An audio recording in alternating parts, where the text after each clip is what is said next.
क्या हाल चाल है? बढ़िया है। क्या पढ़ा रहे हैं? दिल्ली सल्तनत का प्रशासन बता रहे हैं। प्रशासन बता रहे हैं। तो आ जाइए, हम लोग देखते हैं।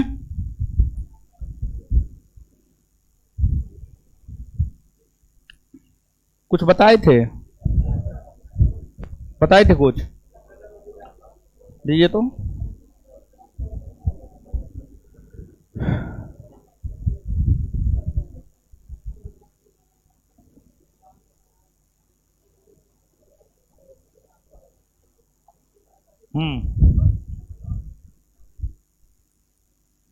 आ जाइए अब।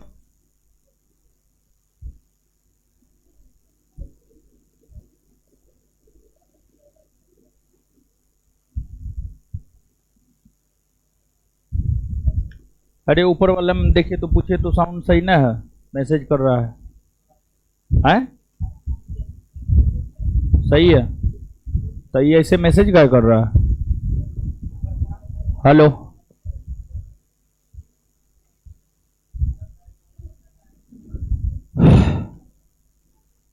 संदीप कुमार, अगर सही है तो इसको ब्लॉक मार दो। ठीक है, अगर सही है तो इसको ब्लॉक मारो। फालतू का डिस्टर्ब कर रहा है। सही है, इसको ब्लॉक मार दो। Margin block. हाँ, ठीक किया। झूठ काहे बोलेगा? काहे फालतू का डिस्टर्ब करेगा? ठीक है।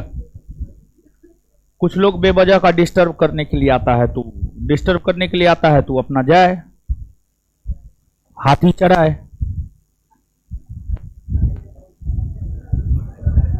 यहां से जाएगा तो हाथी न चढ़ाएगा, गाय भैंस थोड़े चढ़ाएगा। देखिए, अब कमेंट हटाइए यहां से।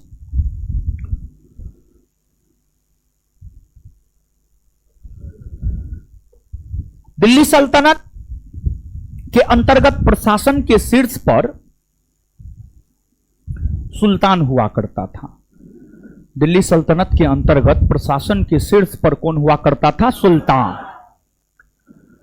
सुल्तान को उसके कार्यों में सलाह एवं सहयोग देने के लिए कुछ मंत्री हुआ करते थे। वित्त मंत्री हुआ करता था, विदेश मंत्री हुआ करता था, कोषाध्यक्ष हुआ करता था। तो सुल्तान को उसके कार्यों में सलाह एवं सहयोग देने के लिए जो कुछ मंत्री हुआ करते थे और जो कुछ अधिकारी हुआ करते थे, मंत्री और अधिकारी हुआ करते थे। मंत्री और अधिकारी के विषय में ही यहां पर हम लोग जानेंगे। मंत्री और अधिकारी के विषय में जानेंगे। जैसे कि एक हुआ करता था प्रधानमंत्री या वित्त मंत्री। दिल्ली सल्तनत के अंतर्गत एक हुआ करता था प्रधानमंत्री या वित्त मंत्री। जो प्रधानमंत्री या वित्त मंत्री हुआ करता था उसको वजीर कहा जाता था। जो प्रधानमंत्री या वित्त मंत्री हुआ करता था उसको वजीर कहा जाता था। वजीर कहा जाता था। फिर आपको एक हुआ करता था कोषाध्यक्ष। और जो कोषाध्यक्ष हुआ करता था उसको खजीन कहा जाता था। खजीन कहा जाता था। एक होता था विदेश मंत्री। एक विदेश मंत्री हुआ करता था और विदेश मंत्री को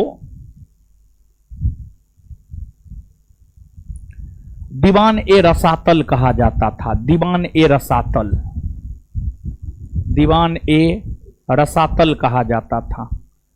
रसातल कहा जाता था। फिर एक होता था फिर आपको धर्म एवं दान विभाग का प्रधान। जो धर्म एवं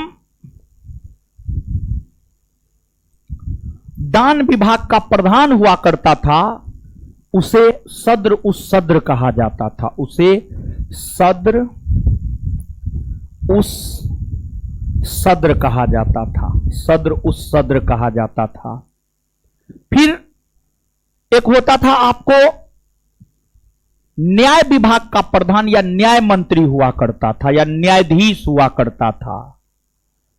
और दिल्ली सल्तनत के अंतर्गत जो न्यायाधीश या न्याय मंत्री हुआ करता था उसे कहा जाता था काजी उल कुजात, काजी उल कुजात, काजी उल कुजात, काजी उल कुजात। ये कुछ प्रमुख मंत्री हुआ करते थे, ये कुछ प्रमुख मंत्री हुआ करते थे। इसके बाद कुछ प्रमुख पदाधिकारी हुआ करते थे या अधिकारी हुआ करते थे। जो कुछ प्रमुख पदाधिकारी या अधिकारी हुआ करते थे उसमें एक होता था आपको आरिज ए मुमालिक, एक होता था आपको आरिज ए मुमालिक, आरिज ए मुमालिक। जो आरिज ए मुमालिक होता था, आरिज ए मुमालिक सैन्य विभाग का प्रमुख होता था या सैन्य विभाग का प्रधान होता था। देखिए, जब आप बलबन पढ़े होंगे तो बलबन को पढ़ाते हुए हम आपको यह बात बताए होंगे कि बलबन ने अपने शासनकाल के समय दीवान ए अर्ज नामक सैन्य विभाग का गठन किया था। बलबन ने अपने शासनकाल के समय दीवान ए अर्ज नामक सैन्य विभाग का गठन किया था। दीवान ए अर्ज नामक जो सैन्य विभाग था उसी सैन्य विभाग के जो प्रमुख हुआ करते थे उसी को आरिज ए मुमालिक कहा जाता था। तो जो आरिज ए मुमालिक हुआ करता था ये सैन्य विभाग के प्रधान, सैन्य विभाग के प्रमुख, सैन्य विभाग के प्रमुख को आरिज ए मुमालिक कहा जाता था। आरिज ए मुमालिक के बाद आपको एक दूसरा हुआ करता था, आरिज ए मुमालिक के बाद जो है एक दूसरा हुआ करता था आपको बरीद ए मुमालिक, बरीद ए मुमालिक, बरीद ए मुमालिक, बरीद ए मुमालिक।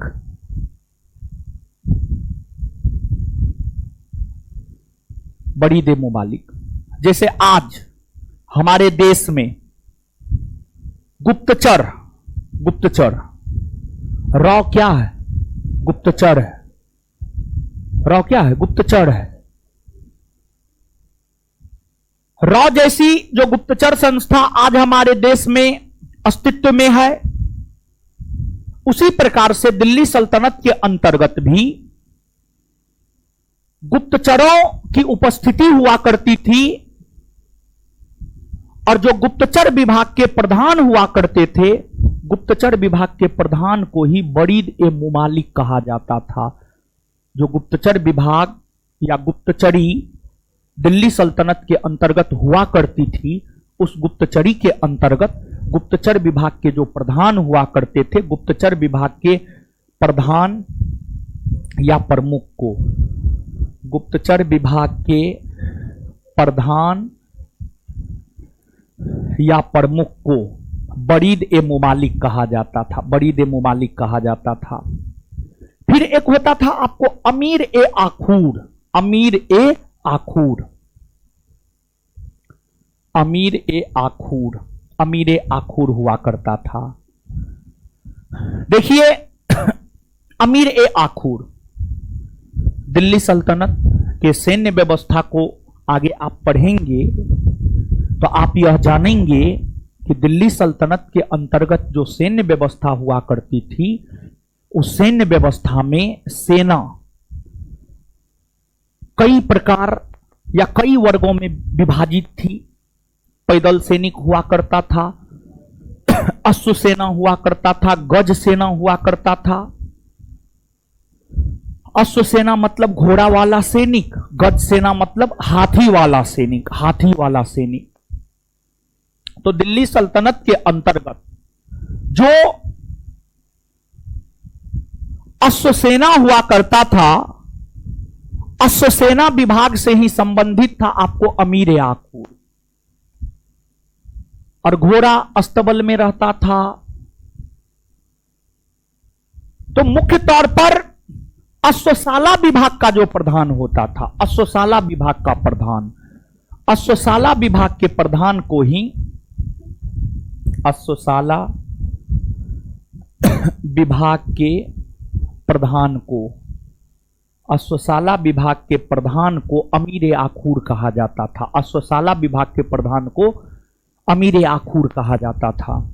इसके बाद एक होता था सर ए जानदार, एक होता था आपको क्या, सर ए जानदार।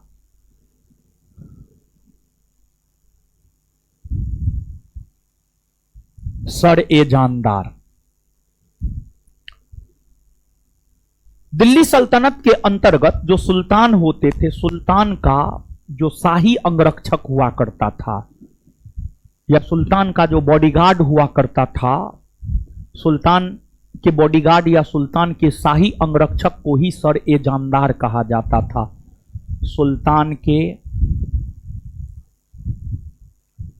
शाही अंगरक्षक, सुल्तान के शाही अंगरक्षक को सर ए जानदार कहा जाता था, सर ए जानदार कहा जाता था। इसके बाद जो है आपको एक होता था कोतवाल, एक कोतवाल होता था, कोतवाल, कोतवाल होता था। शहरों में शांति व्यवस्था कायम करने वाले अधिकारी को ही कोतवाल कहा जाता था। शहरों में शांति व्यवस्था कायम करने वाले अधिकारी को ही कोतवाल कहा जाता था।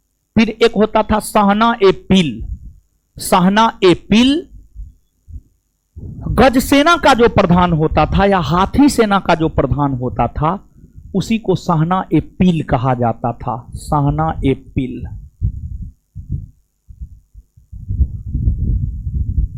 सहना ए पील गज सेना के प्रधान, गज सेना या हाथी सेना के प्रमुख या प्रधान को सहना ए पील कहा जाता था। दिल्ली सल्तनत के अंतर्गत ये कुछ प्रमुख पदाधिकारी हुआ करते थे। तो दिल्ली सल्तनत के अंतर्गत जो कुछ प्रमुख विभाग है और साथ ही साथ जो कुछ प्रमुख अधिकारी है, उन अधिकारियों से हमने आपको अवगत करवाया। और सुल्तान इन विभागों और इन अधिकारियों के जरिए ही सल्तनत काल में शासन प्रशासन चलाने का काम किया करते थे। और जो दिल्ली सल्तनत थी, दिल्ली सल्तनत के अंतर्गत एक विशेष प्रकार की प्रथा प्रचलन में था, जिसे इक्ता प्रथा कहा जाता है। आगे चल करके हम लोग इक्ता प्रथा को जानेंगे। फिर इसके बाद दिल्ली सल्तनत के अंतर्गत जो है कृषि व्यवस्था, अर्थव्यवस्था, संगीत एवं साहित्य, ऐसे साहित्य की चर्चा तो कर चुके हैं। मध्यकालीन भारतीय इतिहास जब शुरू किए थे तो उसमें इस्लाम धर्म पढ़ाने के बाद एक चैप्टर हम आपको पढ़ाए थे, मध्यकालीन भारतीय इतिहास के स्रोत। वहां पर सल्तनतकालीन साहित्य और मुगलकालीन साहित्य, दोनों साहित्य की चर्चा की है। काफी विस्तार पूर्वक चर्चा किए हैं कि नहीं किए? एकदम से किए। तो इसलिए साहित्य बताएंगे नहीं, संगीत उंगीत के विषय में थोड़ा बहुत जो है हम आपको बता देंगे। तो अब नीचे से आप हेडिंग मारिए,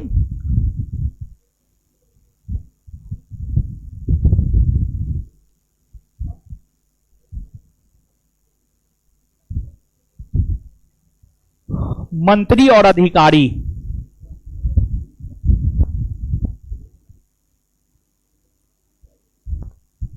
और बटन खोल लीजिए ना, एकदम पूरा बटन तो आपका खुले है, एकदम पूरा बटन खोल के बैठल है।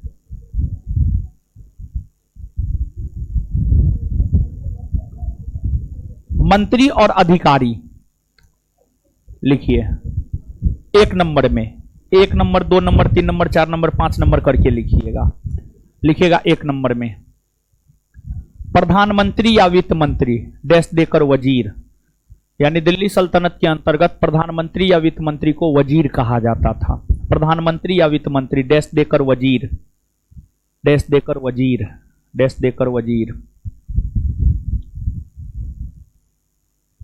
डैश देकर वजीर। आगे कोषाध्यक्ष 2 नंबर में, कोषाध्यक्ष 2 नंबर में, कोषाध्यक्ष।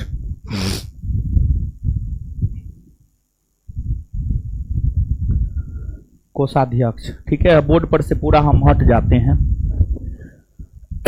कोषाध्यक्ष डैश देकर खजीन, कोषाध्यक्ष डैश देकर खजीन, कोषाध्यक्ष डैश देकर खजीन, कोषाध्यक्ष डैश देकर खजीन। आगे विदेश मंत्री डैश देकर दीवाने रसातल,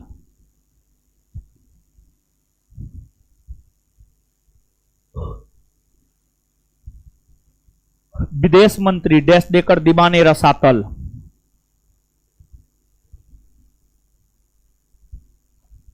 आगे धर्म एवं दान विभाग के प्रधान डैश देकर सद्र उस सद्र, धर्म एवं दान विभाग के प्रधान डैश देकर सद्र उस सद्र, धर्म एवं दान विभाग के प्रधान डैश देकर सद्र उस सद्र।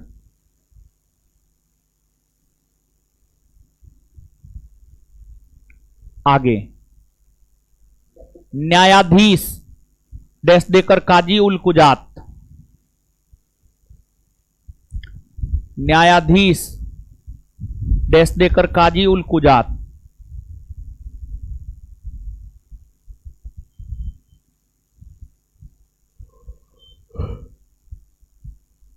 काजी उल कुजात। आगे आरिजे मुमालिक, आगे बोर्ड पे लिखा हुआ है आरिजे मुमालिक, आरिजे मुमालिक।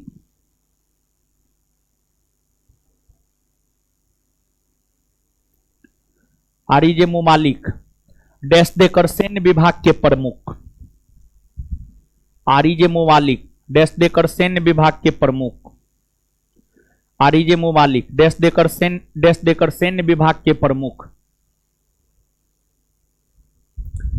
आरिजे मुमालिक डैश देकर सैन्य विभाग के प्रमुख। आगे बड़ी दे मुमालिक, बड़ी दे मुमालिक, बड़ी दे मुमालिक।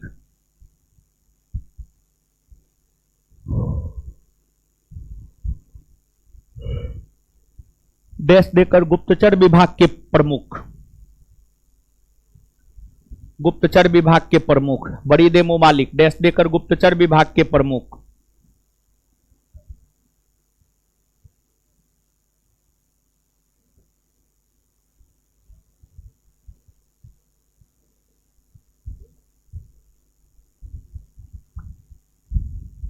बड़ी दे मुमालिक डैश देकर गुप्तचर विभाग के प्रमुख। आगे अमीर आखूर, अमीर आखूर, अमीर आखूर, अमीर आखूर डैश देकर अश्वशाला विभाग के प्रधान,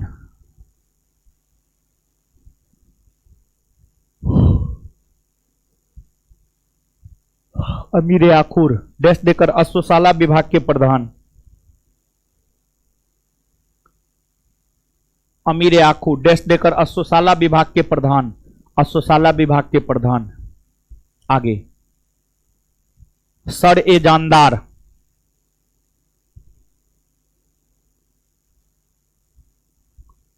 सर ए जानदार डैश देकर सुल्तान का शाही अंगरक्षक, डैश देकर सुल्तान का शाही अंगरक्षक, सुल्तान का शाही अंगरक्षक।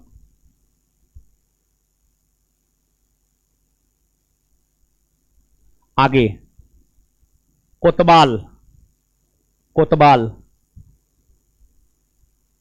कोतवाल डैश देकर शहरों में शांति व्यवस्था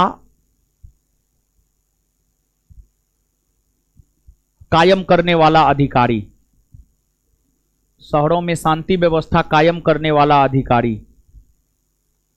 शहरों में शांति व्यवस्था कायम करने वाला अधिकारी। शहरों में शांति व्यवस्था कायम करने वाला अधिकारी। शहरों में शांति व्यवस्था कायम करने वाला अधिकारी। शहरों में शांति व्यवस्था कायम करने वाला अधिकारी। आगे सहना ए पिल।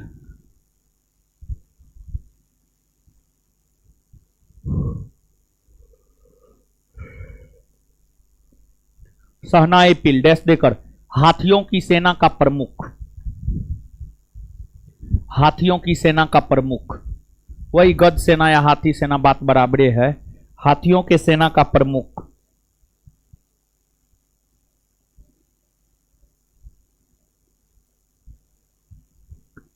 हाथियों के सेना का प्रमुख। चलिए और थोड़ा सा एक आध गो और महत्वपूर्ण है जो कि छूट गया है।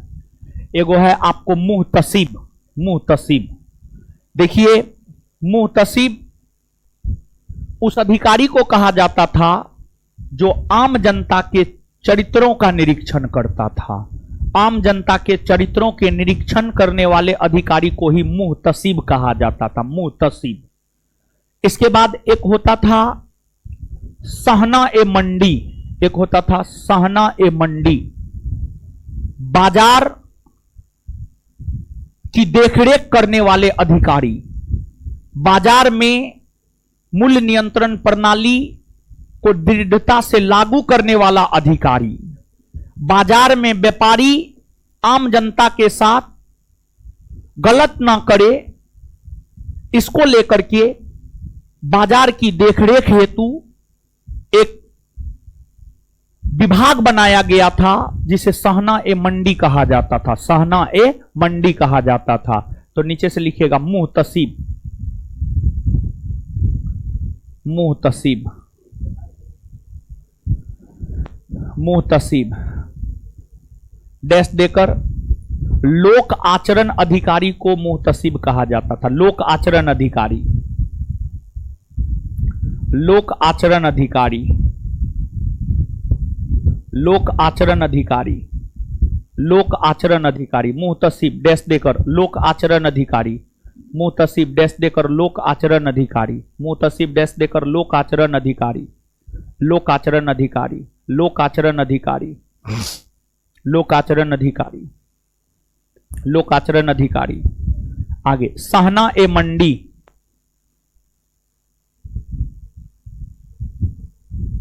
सहना ए मंडी। सहना ए मंडी। बाजार। बाजार। बाजार का देखरेख करने वाला अधिकारी। बाजार का बाजार का देखरेख करने वाला अधिकारी। बाजार का देखरेख करने वाला अधिकारी।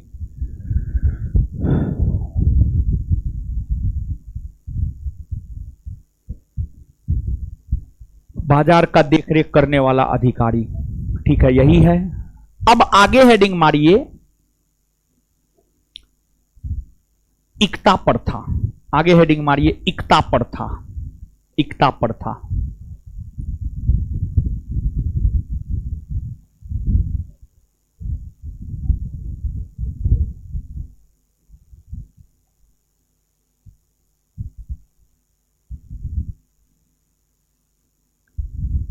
इक्ता प्रथा।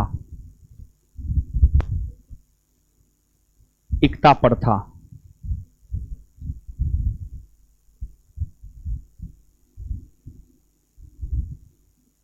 इक्ता प्रथा। इक्ता प्रथा।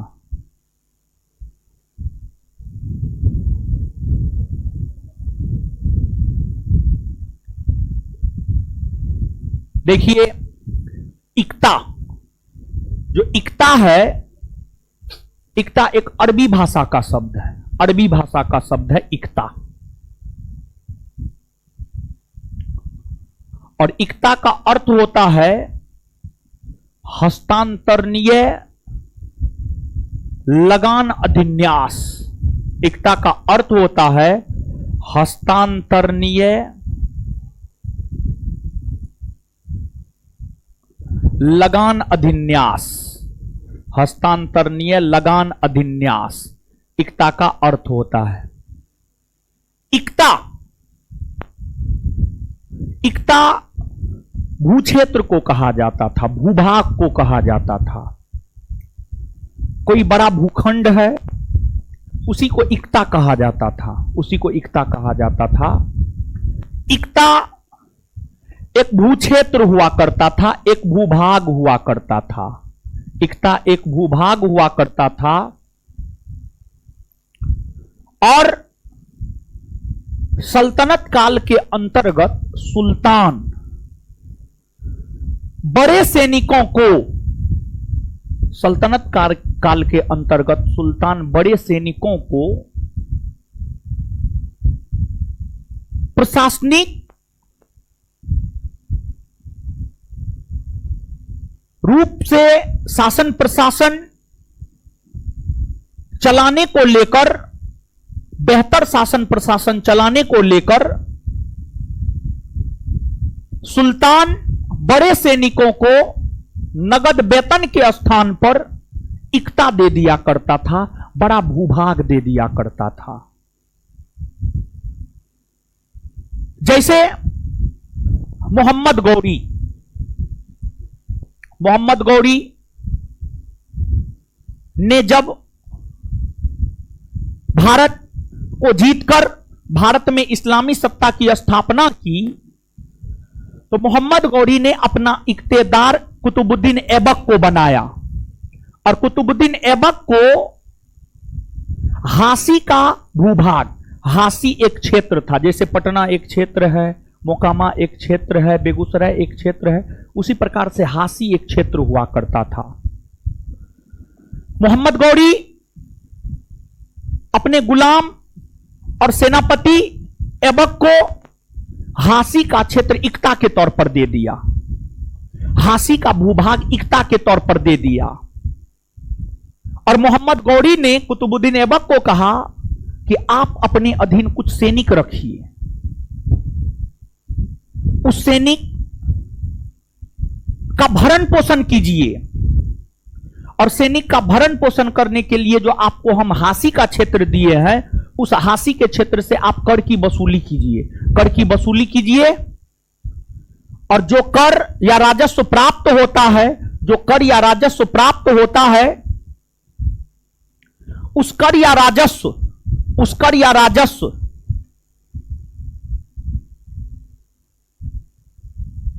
से सैनिकों का भरण पोषण कीजिए और अगर बचता है तो सुल्तान के राजकोष में जमा कर दीजिए। अगर कुछ बचता है तो सुल्तान के राजकोष में जमा कर दीजिए। जैसे समझिए ना, मान लिया जाए कि हम पटना के सुल्तान हैं, ठीक है, मान लिया जाए एकता प्रथा को समझने के लिए। पटना इधर पटना सिटी से लेकर दानापुर तक फैला हुआ है, ठीक है। तो हमारे अधीन 3 प्रमुख सेनापति, 1 2 3, तो हम जो है अपने तीनों सेनापति को पूरे पटना बांट दिए। इसको कहे कि दानापुर से लेकर मुसल्लफपुर हाट, इसको कहे मुसल्लफपुर हाट से लेकर, सॉरी नहीं गलती हो गया, इसको कहे कि पटना सिटी से लेकर मुसल्लफपुर हाट, इसको दूसरे को कहे मुसल्लफपुर हाट से गांधी मैदान और तीसरे को कहे गांधी मैदान से दानापुर। तो हम अपने तीनों सेनापतियों को भूभाग दे दिए। हम अपने तीनों सेनापतियों को जो भूभाग दे दिए, यही तो इक्ता है। इक्ता एक प्रकार का भूभाग था, इक्ता एक प्रकार का भूक्षेत्र था, एक एरिया था। तो हम इन तीनों को दे दिए और कहे कि आप यहां से यहां तक कर की वसूल कीजिए, आप यहां से यहां तक, आप यहां से यहां तक। हमारे पास तो कुछ नहीं है, हमारे पास थोड़े कुछ है, कुछ नहीं है। तो अब ये तीनों अपना कर की वसूली करने लगा, सैनिक भी यही तीनों नियुक्त करने लगा, जो ये तीनों राजस्व का वसूली किया उससे सैनिकों का भरण पोषण किया और जो बचा हमारे पास आकर के जमा कर दिया। यही तो एकता प्रथा था। और था क्या एकता प्रथा? आशा करते हैं एग्जाम्पल के आधार पर आप समझे होंगे, हाँ या ना? हाँ, यही एकता प्रथा था। भारत में एकता प्रथा की शुरुआत करने का श्रेय मोहम्मद गौरी को जाता है। मोहम्मद गौरी ने अपना पहला इख्तेदार कुतुबुद्दीन ऐबक को बनाया था। लेकिन ध्यान रहे, मोहम्मद गौरी भारत में एकता प्रथा की शुरुआत की है, यह बात सत्य है। परंतु मोहम्मद गौरी के निधन होने के बाद दिल्ली सल्तनत की स्थापना हुई है। मोहम्मद गौरी का निधन 1206 में हुआ और तब जाकर के 1206 में दिल्ली सल्तनत की स्थापना हुई। और दिल्ली सल्तनत की स्थापना कुतुबुद्दीन ऐबक ने किया। कुतुबुद्दीन ऐबक ने किया। ऐबक के बाद आराम शाह, आराम शाह के बाद इल्तुतमिश। दिल्ली सल्तनत के अंतर्गत एकता प्रथा की शुरुआत इल्तुतमिश ने किया था। इल्तुतमिश ने किया था। दिल्ली सल्तनत के अंतर्गत एकता प्रथा की शुरुआत किसने किया था? इल्तुतमिश ने। किसने किया? इल्तुतमिश ने। इल्तुतमिश ने किया। इल्तुतमिश ने किया। इल्तुतमिश ने। लेकिन बाद में जाकर अलाउद्दीन खिलजी एकता प्रथा को समाप्त कर दिया। एकता प्रथा को समाप्त कर दिया। दोबारा एकता प्रथा की शुरुआत फिरोज शाह तुगलक ने किया। फिरोज शाह तुगलक ने किया। तो एकता प्रथा से संबंधित कुल मिलाकर के 10 फैक्ट, 8-10 फैक्ट हमको लगता है होगा। और हर फैक्ट अपने आप में महत्वपूर्ण है। हर फैक्ट अपने आप में महत्वपूर्ण है। तो सबसे पहले आप लिखिए और इसके बाद जो है फिर 10 फैक्ट को हम लोग याद भी कर लेंगे। और एकता प्रथा के विषय में जो है ना, आप पैराग्राफ में नहीं लिखेंगे बल्कि आप पॉइंट वाइज लिखेंगे। ठीक है, पॉइंट वाइज लिखेंगे, याद करने में आसानी होगा। तो नीचे से लिखिएगा। लिखिए,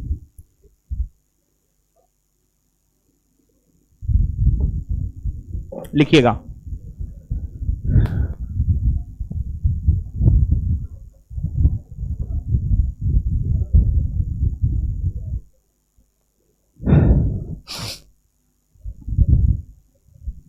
एकता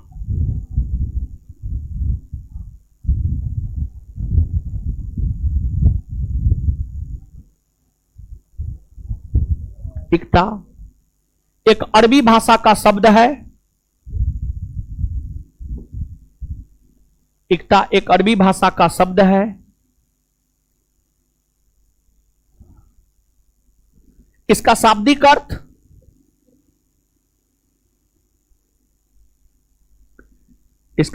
अर्थ हस्तांतरणीय लगान अधिन्यास होता है।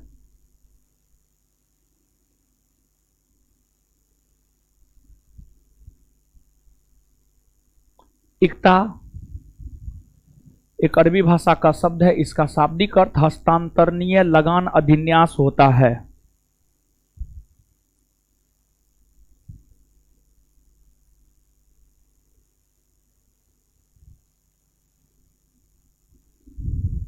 हस्तांतरणीय लगान अधिन्यास होता है।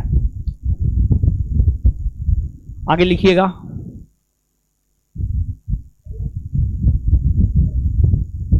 अगला पॉइंट, अगला पॉइंट, एकता एक ऐसा भूक्षेत्र हुआ करता था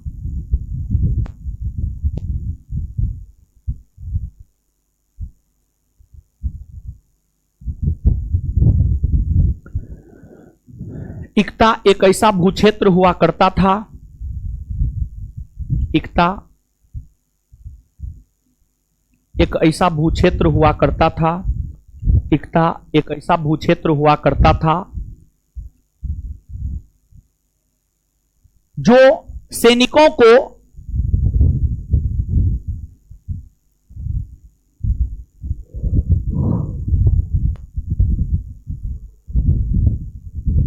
सैनिकों को उस क्षेत्र के सैनिकों को उस क्षेत्र के प्रशासनिक संचालन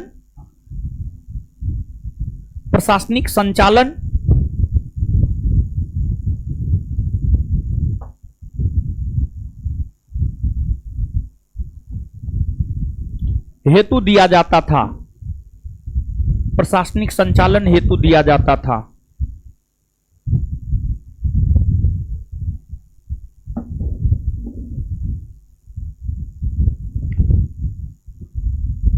और एकता की परिभाषा जो है पहली बार सियासतनामा नामक साहित्य में देखने को मिलते। एकता को जो परिभाषित पहली बार किया गया है सियासतनामा नामक साहित्य में, और जो सियासतनामा नामक साहित्य है उसकी रचना किया है निजामुल मुल्क तूसी ने। निजामुल मुल्क तूसी ने, निजामुल मुल्क तूसी ने। नीचे से लिखिएगा।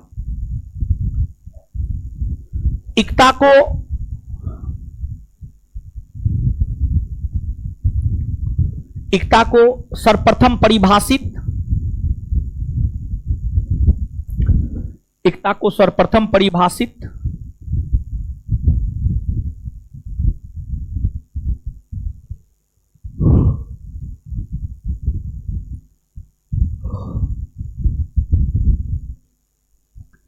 एकता को सर्वप्रथम परिभाषित सियासतनामा, एकता को सर्वप्रथम परिभाषित सियासतनामा नामक साहित्य में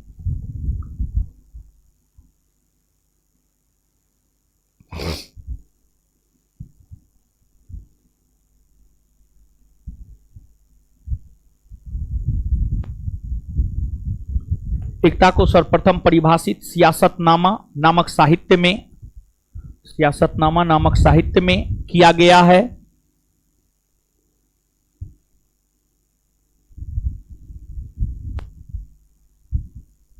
सियासतनामा नामक साहित्य में किया गया है। इस साहित्य की रचना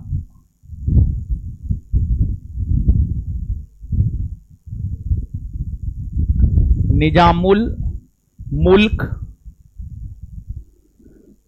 तूसी ने, निजामुल मुल्क तूसी ने, बोर्ड पे लिख दिए हैं, लिख लीजिए। इस साहित्य की रचना निजामुल मुल्क तूसी ने, इस साहित्य की रचना निजामुल मुल्क तूसी ने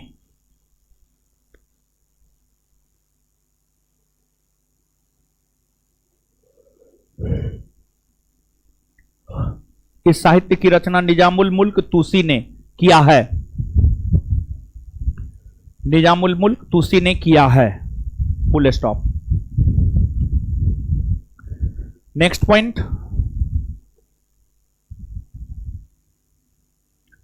भारत में एकता प्रथा की शुरुआत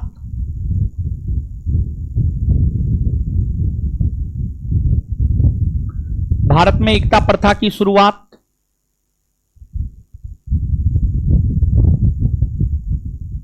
भारत में एकता प्रथा की शुरुआत भारत में एकता प्रथा की शुरुआत मोहम्मद गौरी ने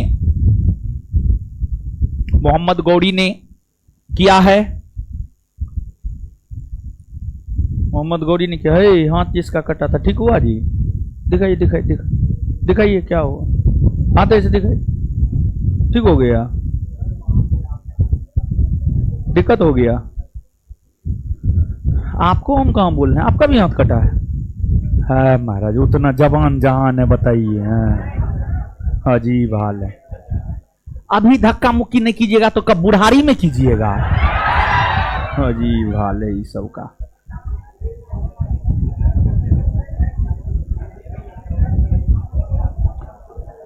भारत में एकता प्रथा की शुरुआत मोहम्मद गौरी ने किया है। भारत में एकता प्रथा की शुरुआत मोहम्मद गौरी ने किया है। Full stop. मोहम्मद गौरी ने अपना पहला इक्तेदार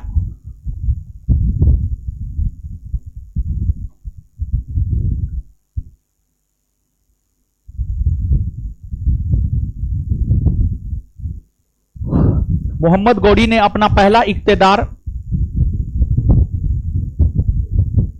मोहम्मद गौरी ने अपना पहला इख्तेदार कुतुबुद्दीन ऐबक को हासी का क्षेत्र देकर, कुतुबुद्दीन ऐबक को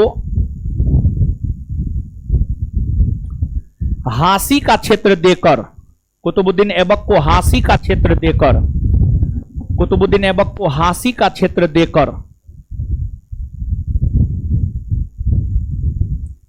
हासी का क्षेत्र देकर बनाया।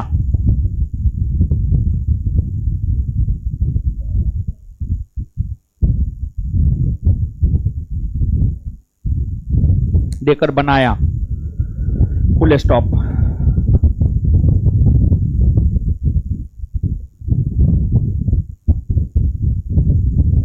Full stop. आगे लिखिएगा नेक्स्ट पॉइंट। दिल्ली सल्तनत के अंतर्गत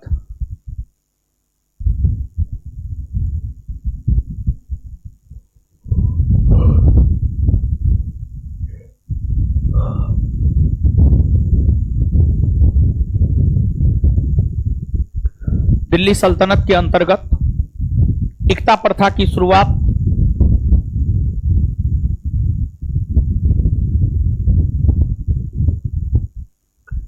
दिल्ली सल्तनत के अंतर्गत इक्ता प्रथा की शुरुआत इल्तुतमिश ने किया है।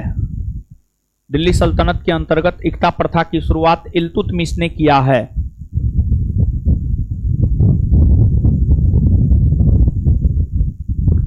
दिल्ली सल्तनत के अंतर्गत इक्ता प्रथा की शुरुआत इल्तुतमिश ने किया है। Next point, next point. Delhi सल्तनत के अंतर्गत, नेक्स्ट पॉइंट, दिल्ली सल्तनत के अंतर्गत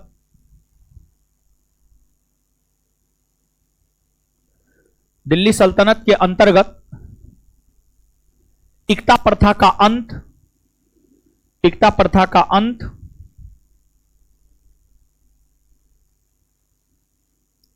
इक्ता प्रथा का अंत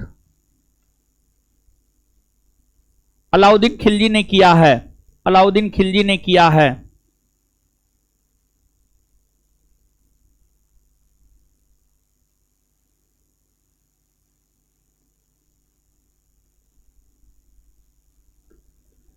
नेक्स्ट पॉइंट,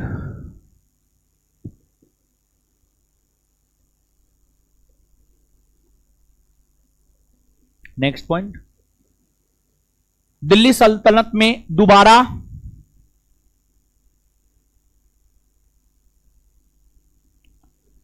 दिल्ली सल्तनत में दोबारा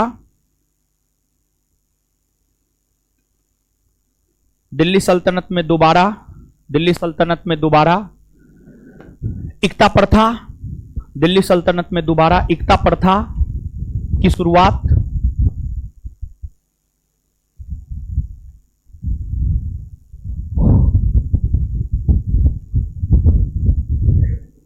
दिल्ली सल्तनत में दोबारा इक्ता प्रथा की शुरुआत फिरोज शाह तुगलक ने किया है।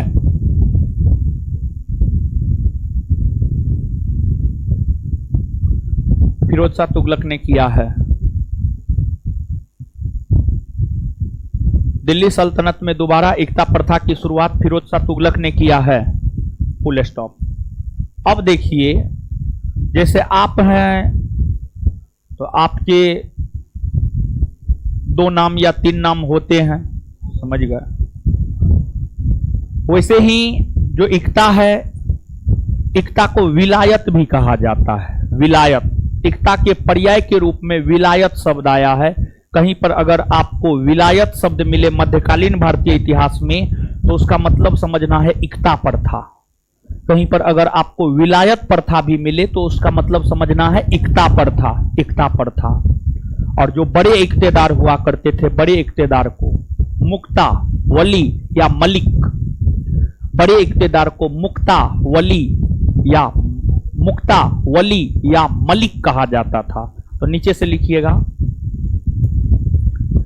इक्ता के पर्याय के तौर पर, इक्ता के पर्याय के तौर पर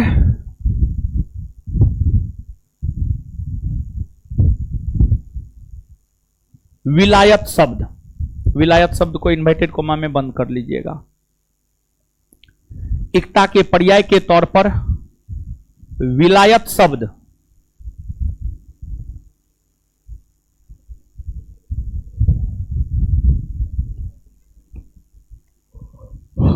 एकता के पर्याय के तौर पर विलायत शब्द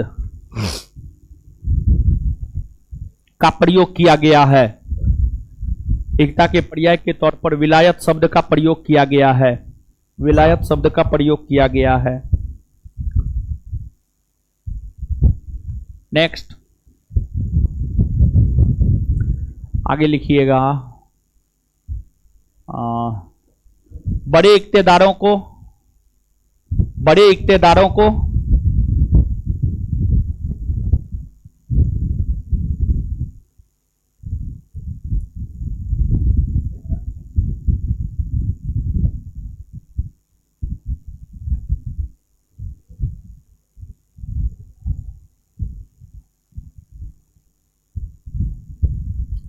बड़े इक्तेदारों को मुक्ता ऑब्लिक वली ऑब्लिक मलिक, बड़े इक्तेदारों को मुक्ता ऑब्लिक वली ऑब्लिक मलिक,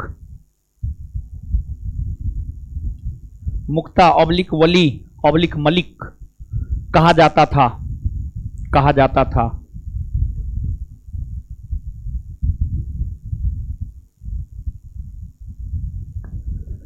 चलिए हो गया, ठीक है, ये एकता प्रथा के विषय में हो गया।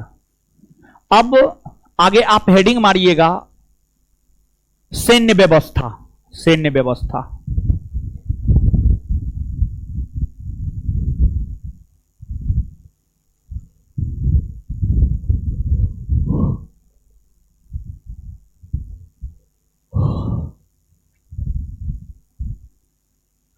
सैन्य व्यवस्था सैन्य व्यवस्था सैन्य व्यवस्था।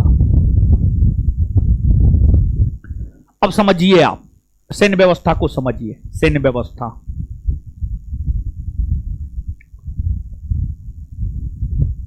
सल्तनत कालीन सुल्तानों की जो सैन्य व्यवस्था थी वह मंगोलों के दशमलव प्रणाली पर आधारित थी। सल्तनत कालीन सुल्तानों की सैन्य व्यवस्था मंगोलों के दशमलव प्रणाली पर आधारित थी। यह बात इस आधार पर कह सकते हैं क्योंकि होता क्या था, 10 अश्वारोही 10 अश्वारोही बराबर एक सड़े खेल होता था। एक सड़े खेल होता था। एक सड़े खेल होता था। 10 सड़े खेल बराबर एक सिपह सलार होता था। एक सिपह सलार होता था और 10 सिपह सलार बराबर 10 सिपह सलार बराबर एक अमीर होता था। एक अमीर होता था और 10 अमीर बराबर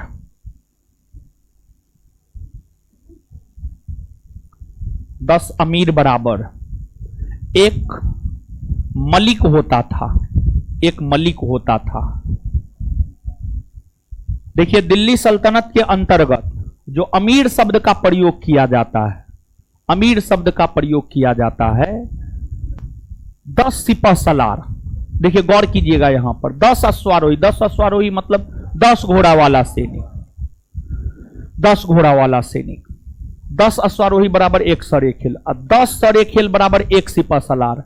मतलब 100 घोड़ा वाला जो सैनिक होता था उसको एक सिपह सलार कहा जाता था। और फिर 100 के बाद 10 सिपह सलार 10 सड़े खेल बराबर एक सिपह सलार। मतलब 100 घोड़ा वाला सैनिक बराबर एक सिपह सलार और 10 सिपह सलार। 10 सिपह सलार का मतलब क्या हो गया, 1000 घोड़ा। 1000 घोड़ा वाला जो सैनिक होता था उसी को एक अमीर कहा जाता था।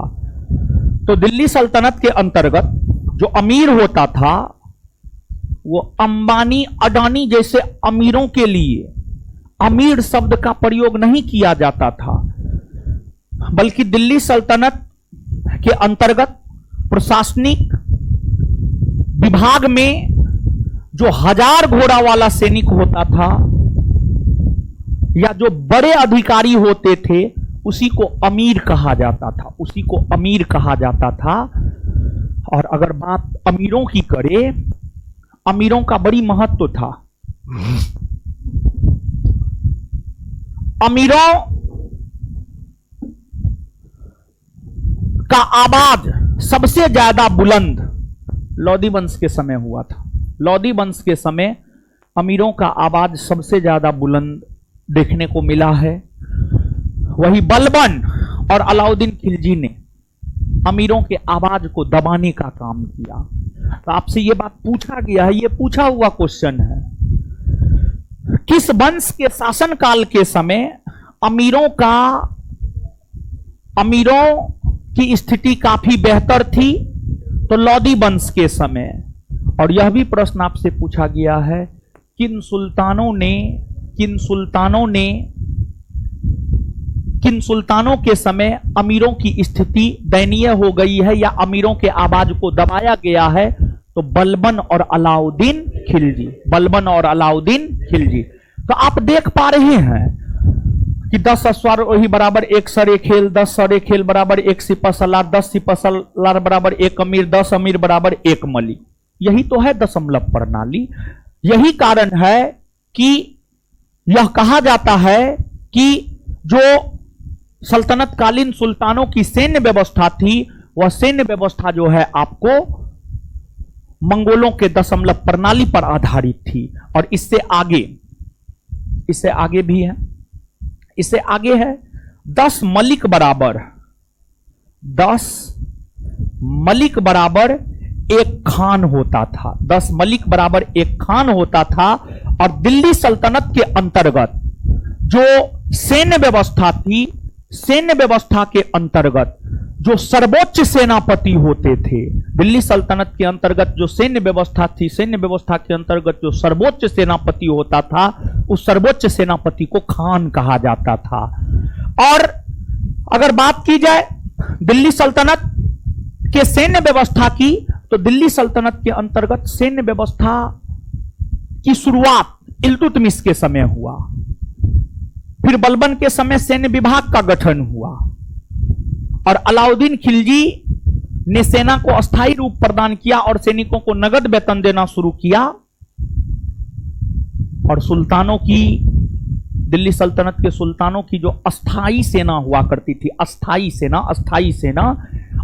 सेना को खास खेल कहा जाता था। खास खेल सुल्तानों के, दिल्ली सल्तनत के अंतर्गत सुल्तानों की जो अस्थायी सेना हुआ करती थी, उस अस्थायी सेना को खास खेल कहा जाता था। क्या कहा जाता था? खास खेल कहा जाता था। नीचे से लिखना प्रारंभ कीजिए।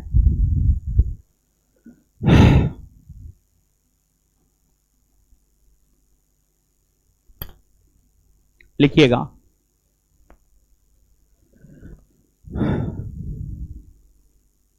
सल्तनतकालीन सुल्तानों की सैन्य व्यवस्था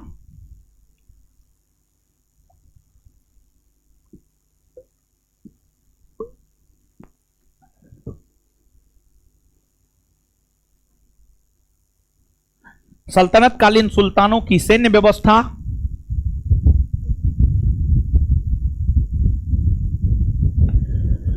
सल्तनतकालीन सुल्तानों की सैन्य व्यवस्था सल्तनतकालीन सुल्तानों की सैन्य व्यवस्था सल्तनतकालीन सुल्तानों की सैन्य व्यवस्था मंगोलों के दशमलव प्रणाली पर आधारित थी।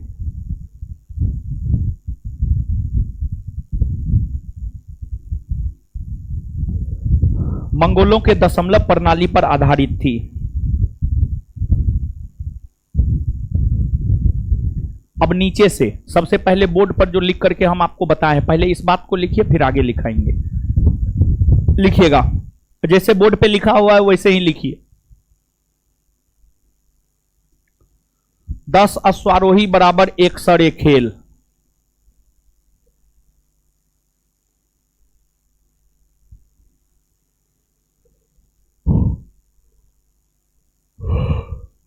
10 अश्वारोही बराबर 1 सरेखेल।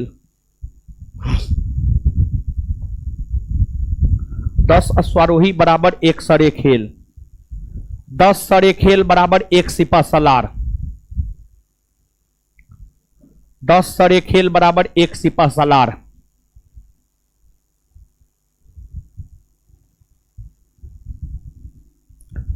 10 सरेखेल बराबर 1 सिपा सलार। आगे 10 सिपा सलार बराबर 1 अमीर। 10 सिपा सलार बराबर 1 अमीर। 10 सिपा सलार बराबर 1 अमीर। 1 अमीर।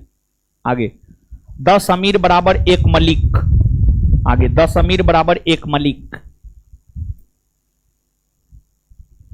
10 अमीर बराबर 1 मलिक। 10 अमीर बराबर 1 मलिक। आगे 10 मलिक बराबर 1 खान। 10 मलिक बराबर 1 खान। लिख लिए इसको? नहीं लिखे हैं तो जल्दी छापिए।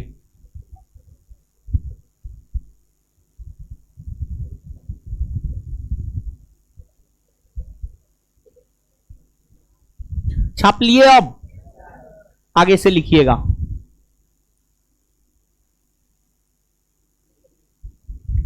लिखिएगा।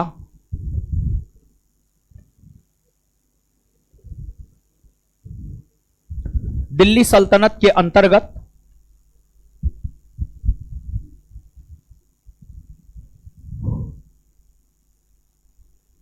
दिल्ली सल्तनत के अंतर्गत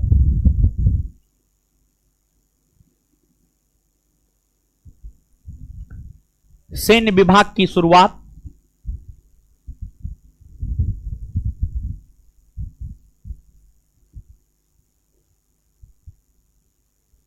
दिल्ली सल्तनत के अंतर्गत सैन्य विभाग की शुरुआत इल्तुतमिश के समय हुई।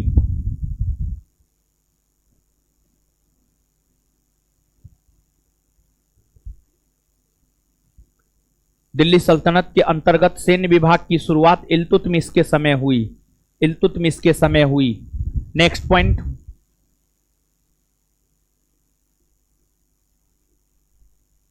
बलबन ने दीवान अर्ज नामक सैन्य विभाग का गठन किया।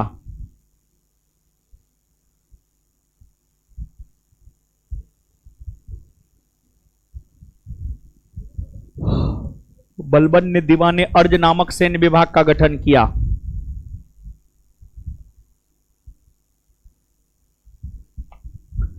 बलबन ने दीवान अर्ज नामक सैन्य विभाग का गठन किया। अच्छा, एगो बात बताइए यहां पर, अलाउद्दीन खिलजी ने दीवान मुस्तखराज नामक वित्त विभाग का गठन किया।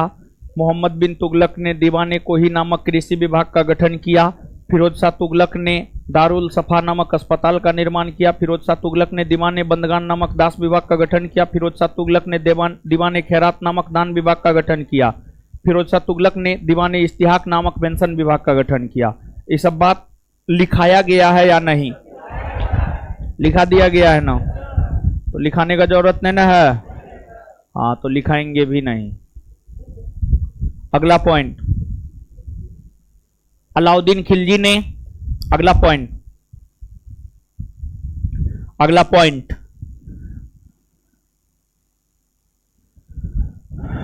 अलाउद्दीन खिलजी ने, अलाउद्दीन खिलजी ने, अलाउद्दीन खिलजी ने अस्थाई सेना की नींव रखी। अलाउद्दीन खिलजी ने अस्थाई सेना की नींव रखी तथा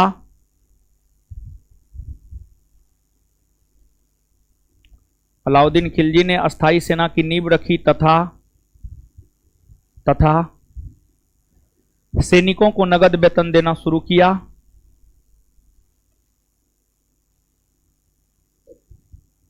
तथा सैनिकों को नगद वेतन देना शुरू किया।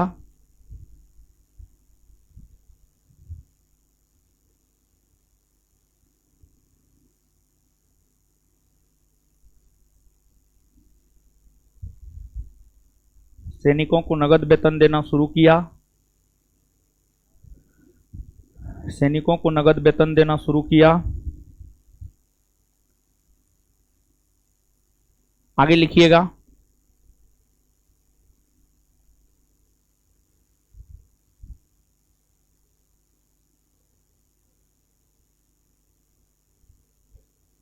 सुल्तान की अस्थाई सेना को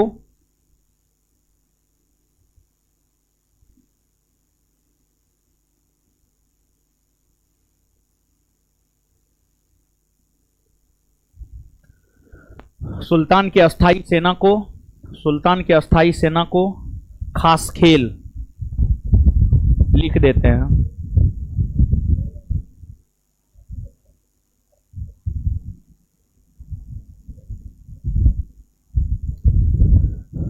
सुल्तान की अस्थाई सेना को खास खेल कहा जाता था। सुल्तान की अस्थाई सेना को खास खेल कहा जाता था। Full stop. हो गया।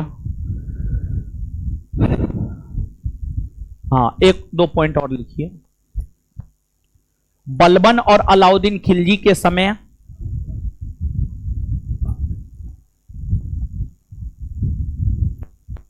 बलबन और अलाउद्दीन खिलजी के समय बलबन और अलाउद्दीन खिलजी के समय बलबन और अलाउद्दीन खिलजी के समय अमीर अमीर अमीर अमीर अमीर अमीर यहां पे लिखे थे, नहीं देखे थे। अमीर महत्वहीन हो गए थे। अमीर महत्वहीन हो गए थे।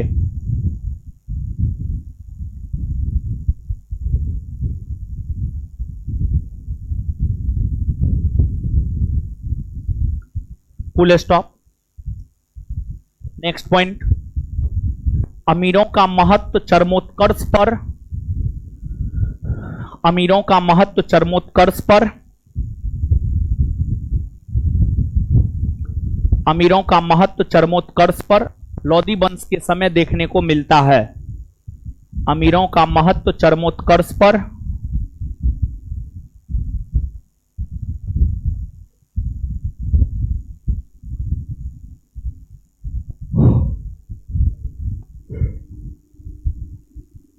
अमीरों का महत्व चरमोत्कर्ष पर लोधी वंश के समय देखने को मिलता है।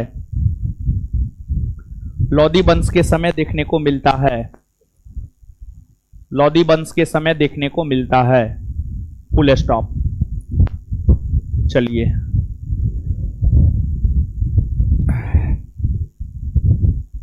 लिख लिए। चलिए, अब क्या करना है आपको पता है? पढ़ना है। क्या करना है? पढ़ना है। जल्दी से पढ़िए, पढ़िए जल्दी से।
पढ़ लिए।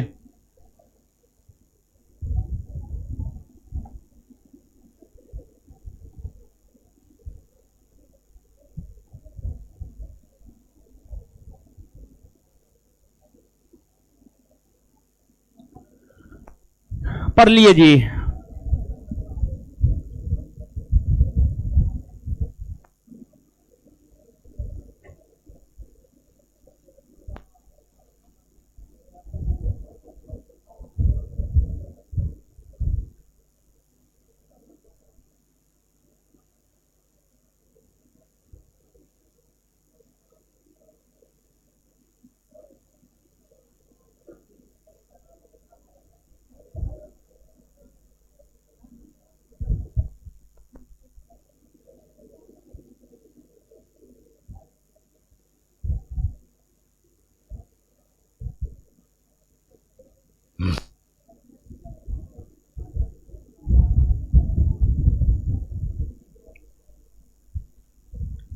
हो गया जी। आइएगा बोर्ड पे, याद करते हैं।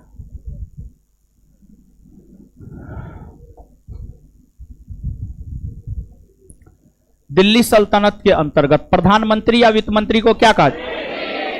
दिल्ली सल्तनत के अंतर्गत प्रधानमंत्री या वित्त मंत्री को क्या कहा? प्रधानमंत्री या वित्त मंत्री को, कोषाध्यक्ष को, कोषाध्यक्ष को, कोषाध्यक्ष को, विदेश मंत्री को, विदेश मंत्री को, विदेश मंत्री को, धर्म और दान विभाग के प्रधान, धर्म और दान विभाग के धर्म और दान विभाग के प्रधान, न्यायाधीश को, न्यायाधीश को, न्यायाधीश को, आगे सैन्य विभाग के प्रधान को, सैन्य विभाग के प्रधान को, सैन्य विभाग के प्रधान को, सैन्य विभाग के प्रधान को, गुप्तचर विभाग के प्रधान को, गुप्तचर विभाग के प्रधान को, गुप्तचर विभाग के प्रधान को, अश्वशाला विभाग के प्रधान, अश्वशाला विभाग के प्रधान, अश्वशाला विभाग के प्रधान को, सुल्तान के शाही अंगरक्षक को, सुल्तान के शाही अंगरक्षक, सुल्तान के शाही अंगरक्षक को, शहरों में शांति व्यवस्था कायम करने वाले अधिकारी, शहरों में शांति व्यवस्था कायम करने वाले अधिकारी, हाथियों की सेना के प्रमुख को, हाथियों की सेना के प्रमुख, लोक आचरण अधिकारी को, लोक आचरण अधिकारी को, लोक आचरण अधिकारी को, बाजार को नियंत्रित करने वाले अधिकारी को, बाजार को नियंत्रित करने। एकता कौन भाषा का शब्द है? एकता कौन भाषा का शब्द? एकता कौन भाषा का शब्द है? इसका शाब्दिक अर्थ क्या होता है? इसका शाब्दिक अर्थ क्या होता है? हस्तांतरणीय। एकता का परिभाषा कौन साहित्य में देखने? एकता का परिभाषा कौन साहित्य में देख? कौन साहित्य में? इसकी रचना किसने की है? किसने की है? सियासतनामा के रचयिता, सियासतनामा के रचयिता। भारत में एकता प्रथा की शुरुआत किसने किया? हाँ, भारत में एकता प्रथा की शुरुआत किसने किया? हाँ, भारत में एकता प्रथा की शुरुआत किसने किया? मोहम्मद गौरी ने अपना पहला इक्तेदार किसे बनाया? किसे बनाया? कुतुबुद्दीन। मोहम्मद गौरी ने अपना पहला इक्तेदार किसे बनाया? कुतुबुद्दीन। दिल्ली सल्तनत में एकता प्रथा की शुरुआत किसने की? इल्तुत। दिल्ली सल्तनत में एकता प्रथा की शुरुआत किसने की? दिल्ली सल्तनत में एकता प्रथा की शुरुआत किसने की? दिल्ली सल्तनत में एकता प्रथा का अंत किसने किया? अंत किसने किया? अलाउद्दीन। दिल्ली सल्तनत में एकता प्रथा का अंत किसने किया? अंत किसने किया? इसको दोबारा फिर से शुरू किसने किया? फिरोज शाह। दोबारा फिर से शुरू किसने किया? दोबारा फिर से शुरू किसने किया? फिरोज शाह। एकता के पर्याय के रूप में कौन शब्द का प्रयोग? विलायत। कौन सा शब्द? विलायत। एकता के पर्याय के तौर पर कौन सा शब्द का प्रयोग? कौन सा शब्द? एकता के पर्याय के तौर पर कौन सा शब्द का? विलायत। आगे बताए, बड़े इक्तेदारों को क्या कहा जाता है? मुक्तावली या मलिक। बड़े इक्तेदारों को क्या कहा जाता? बड़े इक्तेदारों को क्या कहा जाता? चलिए आगे। सल्तनत कालीन सुल्तानों की सैन्य व्यवस्था किस पर आधारित?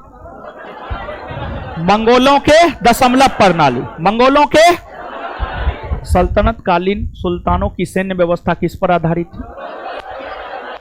किस पर आधारित थी?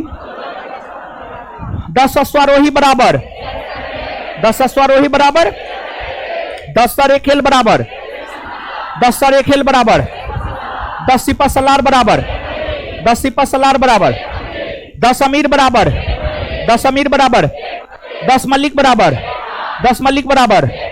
चलिए आगे बताइएगा, सुल्तान की अस्थाई सेना को क्या कहा जाता था? क्या कहा जाता था?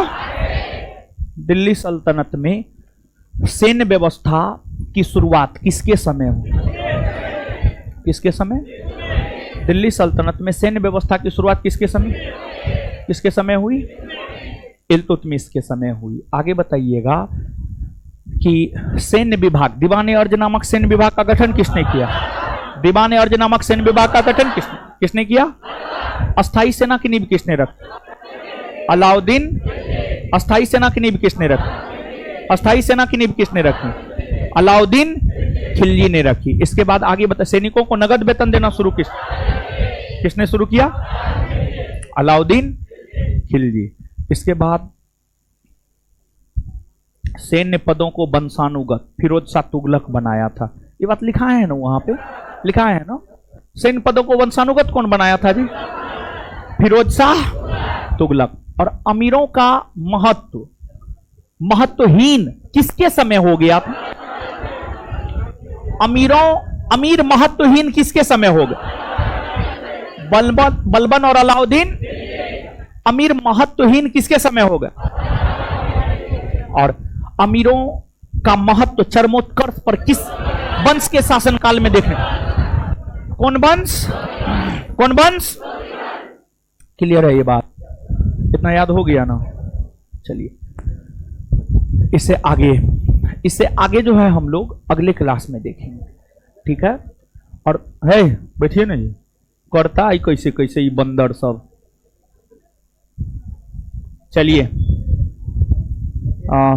अगले क्लास में जो है, अगला क्लास तो कल ही है, तो अगले क्लास में जो है आपको प्रशासनिक व्यवस्था समाप्त हो जाएगा और दिल्ली सल्तनत का क्वेश्चन का पीडीएफ, संस्थान के 2 टेलीग्राम चैनल है। संस्थान का एक टेलीग्राम चैनल फुल हो गया था, अब उसमें ऐड नहीं हो पा रहा है, अब जो भी कारण हो, तो दूसरा चैनल बना है सेम नाम से, लेकिन उसमें 2 लिखा गया है, ज्ञान बिंदु जीएस एकेडमी पटना 2। उसमें भी हमको लगता है 20,000 प्लस मेंबर हो गया है, जो भी है देख लीजिएगा आप लोग, तो उसको भी आप लोग ज्वाइन कर लीजिएगा, समझ गए? दोनों पर हम भेज देंगे दिल्ली सल्तनत का प्रश्न, गुलाम वंश से लेकर के प्रशासनिक व्यवस्था तक का प्रश्न जो है, दोनों संस्थान के दोनों टेलीग्राम चैनल पर भेज देंगे। और साथ ही साथ ऑनलाइन वालों के लिए एप्लीकेशन पर भी अपलोड कर देंगे, तो आप लोग जो है उसको देख लीजिएगा, आप लोग उसको निकाल करके लेते आइएगा। और इसके बाद जो है हम जब ये चैप्टर कल समाप्त हो जाएगा तो इस चैप्टर का क्वेश्चन आंसर करवा देंगे, और चैप्टर का क्वेश्चन आंसर करवाने के बाद ही हम आगे बढ़ेंगे, ठीक है? क्योंकि प्राचीन भारतीय इतिहास में क्वेश्चन आंसर नहीं करवाते गए तो 8 नंबर तक आकर के रुका हुआ है, ठीक है? रुका हुआ है 4-5 चैप्टर, उसमें क्वेश्चन आंसर करवाना बाकी है, करवा देंगे, ठीक है? करवा देंगे। मध्यकालीन पढ़िए ना, कभी मौका मिलेगा तो करवा देंगे, समझे? करवा देंगे, करवाएंगे निश्चित तौर पर, भले थोड़ा लेट लगे, मतलब उससे नहीं है, लेकिन होगा जरूर, समझ गए? तो कल ये सब चीज होगा और इससे आगे हम लोग मिलेंगे अगले क्लास में। और जब दिल्ली सल्तनत का क्वेश्चन आंसर हो जाएगा तब आपका एक टेस्ट होगा। अगले वीक में आप मान करके चलिए आपका एक टेस्ट होगा, अगले वीक में आप मान करके चलेंगे कि आपका एक टेस्ट जो है किसी भी दिन, मंगलवार, बृहस्पतिवार या शनिवार, टेस्ट मूल तौर पर बृहस्पतिवार या शुक्रवार को ही होगा। बृहस्पतिवार या शुक्रवार को मेरा क्लास होता है, मंगल, बृहस्पति, शुक्र को मेरा क्लास होता है, तो मंगलवार को टेस्ट नहीं होगा, बृहस्पतिवार या शुक्रवार को अगले सप्ताह में आपका टेस्ट हो जाएगा, और उससे पहले दिल्ली सल्तनत का क्वेश्चन आंसर भी खत्म हो जाएगा। तो आप रिवीजन में जुट जाए, रिवीजन करते रहे, टेस्ट टेस्ट में बेहतर परफॉर्मेंस करने का प्रयास करे, बेहतर करने का प्रयास करे। देखिए, पढ़ लेना ठीक है, लेकिन चीजों को याद रखना बड़ी बात है, और चीज आपको याद तभी रहेगा जब आप चीजों का बार बार रिवीजन करेंगे। तो प्रयास ये करें, जितना अधिक से अधिक हो सकता है उतना अधिक से अधिक जो है आप रिवीजन करें। जितना अधिक से अधिक हो सकता है उतना अधिक से अधिक आप रिवीजन करें। रिवीजन जब आप करेंगे तभी आपको याद होगा, नहीं तो आपको याद नहीं होगा। ठीक है, तो चलिए ठीक है, इससे आगे मिलते हैं अगले क्लास में। हमको निकलने दीजिए, तब निकलिएगा। धन्यवाद सभी लोगों का।